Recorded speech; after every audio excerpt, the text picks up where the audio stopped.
La fin aussi de notre série consacrée cette semaine au charme de quelques ports de la Côte d'Azur en hiver.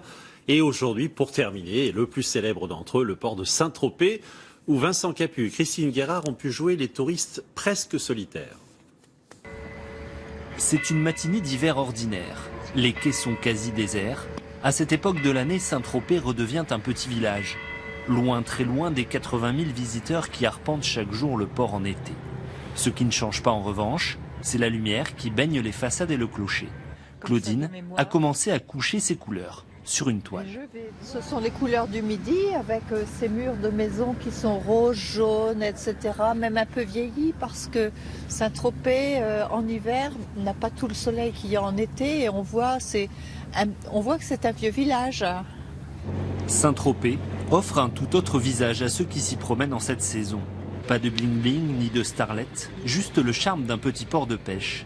Les pointus ont volé la vedette aux yachts luxueux, habituellement amarrés ici. Ça ne me verrait pas l'idée de venir l'été dans la foule.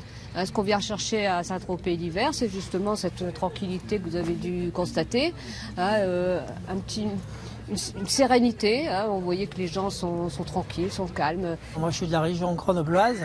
Je peux vous dire qu'il y a longtemps que j'apprécie plus la neige. Et ici, on est très bien. Il fait souvent beau, pas toujours. Mais regardez aujourd'hui, il fait une belle journée. C'est aussi en ce moment que les vieux gréements se refont une beauté. Dès que le temps le permet, les ouvriers de marine sont sur le pont.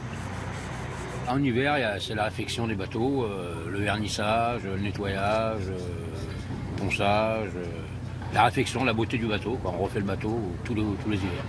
C'est que du bonheur. C'est vraiment diversifié comme boulot, donc c'est vrai qu'on passe un peu d'électricité, un peu de peinture, un peu de réparation. C'est vrai que ça permet de monter sur de très beaux bateaux et c'est vrai que c'est très agréable. Une autre famille a elle aussi marqué l'histoire de Saint-Tropez par son savoir-faire. Depuis 3 générations, les Rondini fabriquent les fameuses sandales tropéziennes.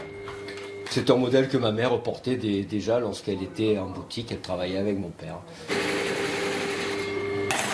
Je voulais rester à Saint-Tropez, reprendre la tradition de mon grand-père, de mon père et de suivre cette lignée. La maison maintenant arrive à ses 88 ans.